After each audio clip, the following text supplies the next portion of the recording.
know. Okay, so this is what happens when there's no friction. So this is if you have no friction and you're standing down or even sitting, then you would feel it until maybe you just move your chair a bit or you like try and whack it, and then things start going good. But let's just try a bit.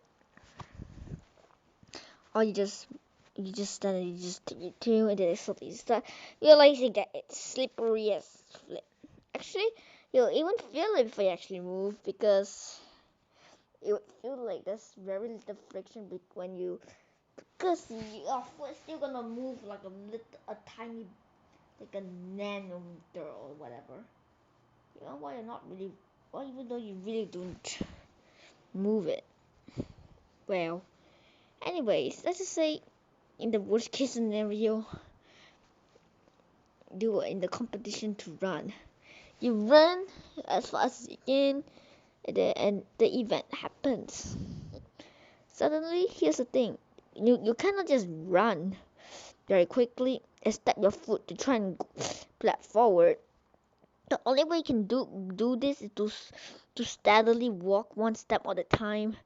That's the only really way to walk. So, however, you're already moving really fast in the first place. So we will be sliding suddenly, and just walking this with no friction would get your balance off guard and make you fall down. But even if you fall down, you'll just look stupid. You'll basically be slopping. You'll be slapped on the ground, and you'll still be sliding through at very high speeds. Wow.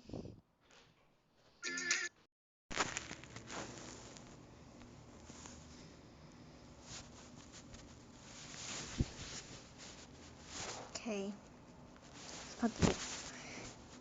If you're sliding fast, the only hope there is air resistance. Air resistance should slow you down, right? You're moving pretty fast, so there should be some air resistance slowing you down. Well, the thing is that the air can even slow you down. When I say no friction, I mean no friction. And the air particles cannot slow you down because the way to slow down is by hitting you. And when they hit you, there's no friction, so yeah, pretty a doomer.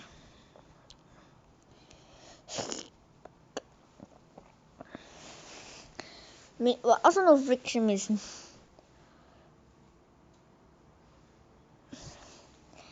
But now, because of this can be really easy. If you ran very fast and then with just big spurts, you'll be happening at very, very high speeds.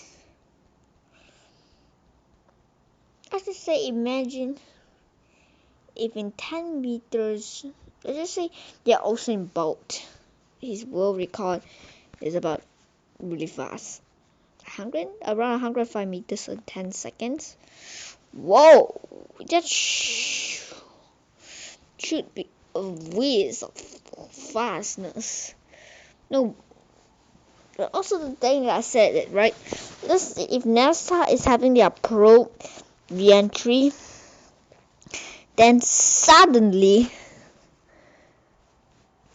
their probe would be there's no re-entry heating it anymore. But that also means that he'll fall much faster. However, the thing is that parachutes would still work because parachutes doesn't use friction. It just traps air while it's descending. It creates a lot of dynamics. So actually, technically, when you fall, you can still get slowed down. Because it just straight up collides with you right at the front. And then both forces just slow you down. It gets trapped. But just being rough at the side, well, basically you have aerodynamics still. just much weaker, so you might just take a while for you to slow down still. And because of that, water is really weird also. Water can feel like you're swimming in air, but you still feel the density and stuff of water. It'll be really weird for swimmers. But here you can actually swim very fast now. No, you still get trapped by water molecules, but you still go kind of faster, as you don't get collided by here.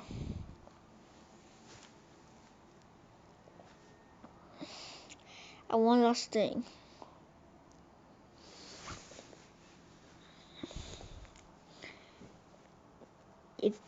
If you were to throw something, this will allow you to actually move forward. Usually, if you just throw something very hard using on your overhand hands, in like a rocket, you won't move as much because your hands are not as strong and they're pretty weak anyways. And second, friction is just also too strong. But if there's no friction, you can actually move while throwing things. Actually, if you have a gun and shot it, you'll be moving really damn fast, and you would probably splat in your face again. And you can still have an injury. Because nobody said you can't have injuries here.